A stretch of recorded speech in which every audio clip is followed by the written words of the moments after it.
Ayan na mga kabeshi, magturo nga ako sa inyo kung paano magluto ng pancake. Kaya huwag kayo nakatulalang, kunin nyo niya ang inyong flour at saka tubig. Ayan, yan ang ingredients natin. Kung gaano kadami ang gusto ninyong flour, ganun din kadami ang tubig. Ayan, so kulang yung tubig namin mga kabeshi. Dagdagan namin ng 2 cup. Ayan, tubig pa to mga kabeshi ha, tubig to. Ayan, yung mixture namin.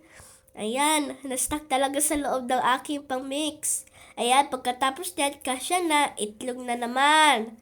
Ayan, i-mix-mix namin ito hanggang sa mahalo lahat.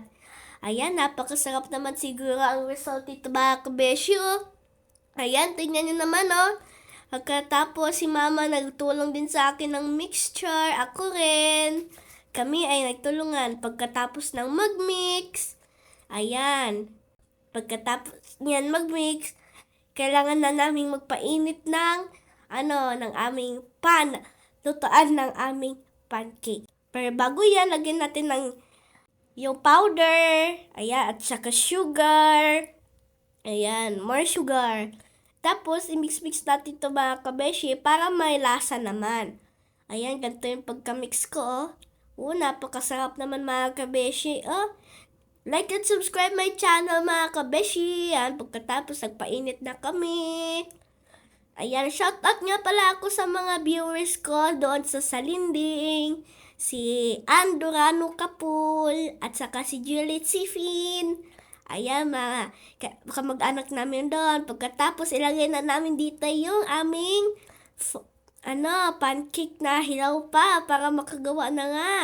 Ayan, pagkatapos amin nang baliktad. Ako na-spill.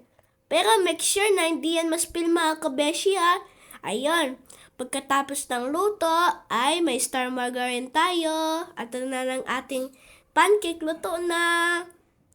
At saka, lagyan din natin to ng sugar. Ayan, kakabukas nga lang pala ng aming star margarine no. Lagyan namin. Ayan.